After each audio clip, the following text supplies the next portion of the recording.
सातारा जिल्ह्यातील स्थानिक स्वराज्य संस्थांच्या निवडणुका महायुतीने एकत्र लढवण्यासाठी महायुतीची एकत्र बैठक व्हावी यासाठी भाजप जिल्हाध्यक्ष आमदार डॉक्टर अतुल भोसले प्रयत्नशील असून यासाठी शिवसेनेचे नेते पालकमंत्री शंभूराज देसाई, अजित पवार, राष्ट्रवादी गटाचे मंत्री मकरंद पाटील यांना भेटून चर्चा करणार असल्याची माहिती आमदार डॉक्टर अतुल भोसले यांनी माध्यमांना दिली आहे।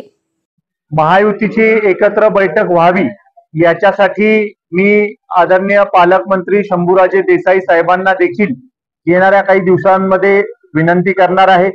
त्याबरोबरच राष्ट्रवादी अजितदादा गटाचे जे नेते आहेत आदरणीय मकरंद आबांशी देखील मी बोलणार आहे आणि या सगळ्यांशी बोलून संयुक्त बैठक करून एकत्रित तोडगा हा जिल्ह्यासाठी महायुतीचा निघतोय का याचा आम्ही अभ्यास करणार आहोत आणि जर का एकत्रित तोडगा निघाला तर निश्चित स्वरूपी त्याचा फायदा हा महायुतीला जिल्ह्यामध्ये होईल।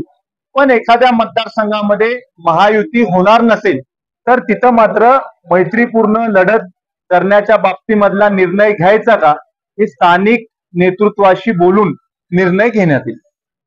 आपल्या तालुक्यातील जिल्ह्यातील बातम्या सर्वप्रथम पाहण्यासाठी आजच सातारा न्यूजला YouTube चॅनलवर सबस्क्राइब करा, लाईक करा, शेअर करा आणि बेल आयकॉन प्रेस करायला विसरू नका।